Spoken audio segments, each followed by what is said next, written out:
Hello Dub Nation, it's always a thrill to connect with you, especially as we're about to reveal the latest news that could shape the fate of our beloved Golden State Warriors. But before we dive into this whirlwind of information, let me make a friendly request. Show us some love by clicking the like button to strengthen our bond, and hey, if you are not subscribed yet, join our channel for a thrilling and emotional journey. Don't forget to turn on notifications to stay ahead of the game.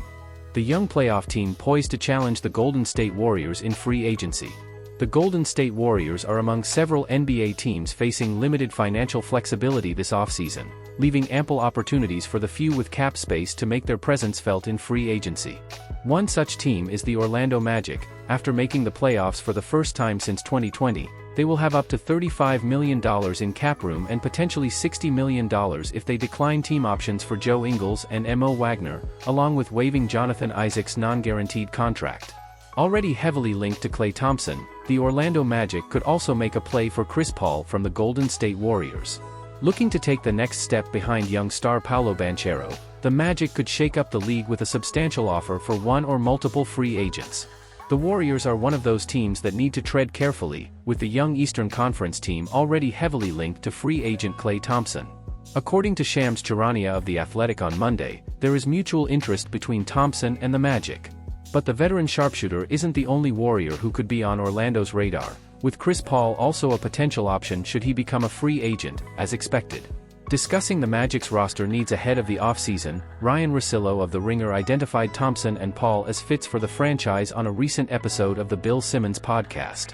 It's funny because I actually think two Warriors would fit here. Could Chris Paul play 20 minutes and unclog some of this?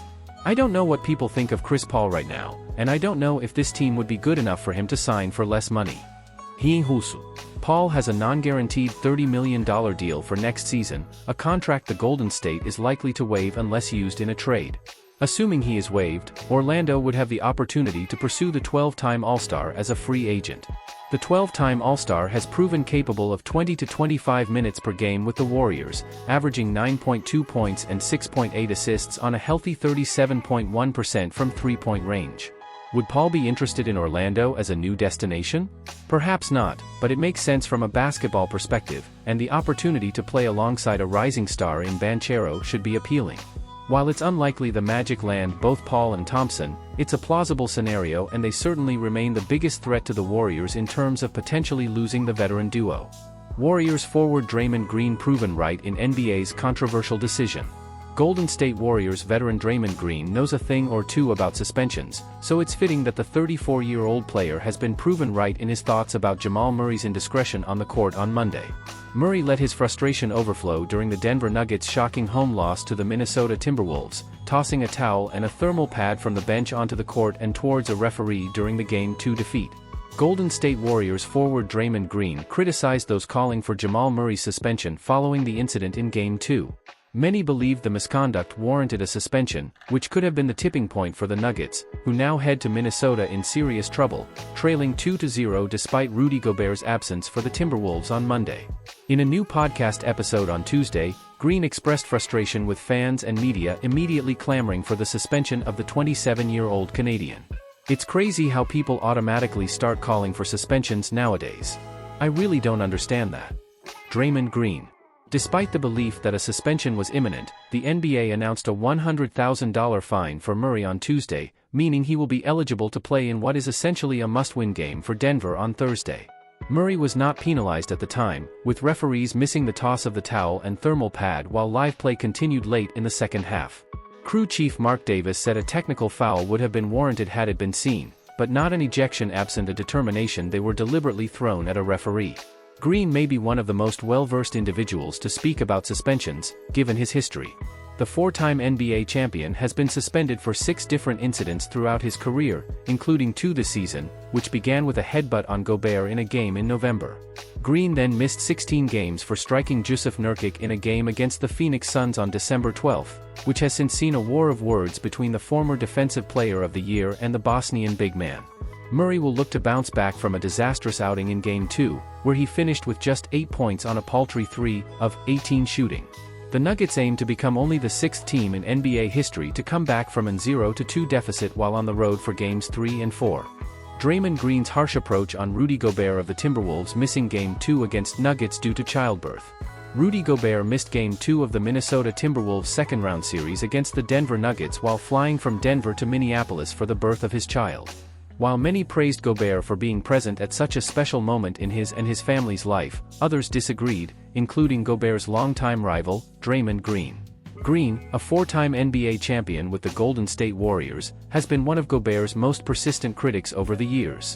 Despite both winning the NBA Defensive Player of the Year award, Green and Gobert have exchanged words over the years, and Green even assaulted Gobert during a game in November between the Warriors and the Timberwolves, resulting in a league suspension for Green. With the Warriors failing to make the playoffs and Gobert's Timberwolves not only alive but thriving in the postseason, Green has had plenty of time to sit back and watch the NBA playoffs. And after Gobert missed Game 2 for the birth of his child, Green questioned whether the French defensive dynamo would make the same decision if the Timberwolves lost Game 1. "I'm a father of 4 kids. I love my kids and I love my wife, but she'll have to wait for me for just a few more hours for a playoff game, personally," said Green. Number 1, congrats to him.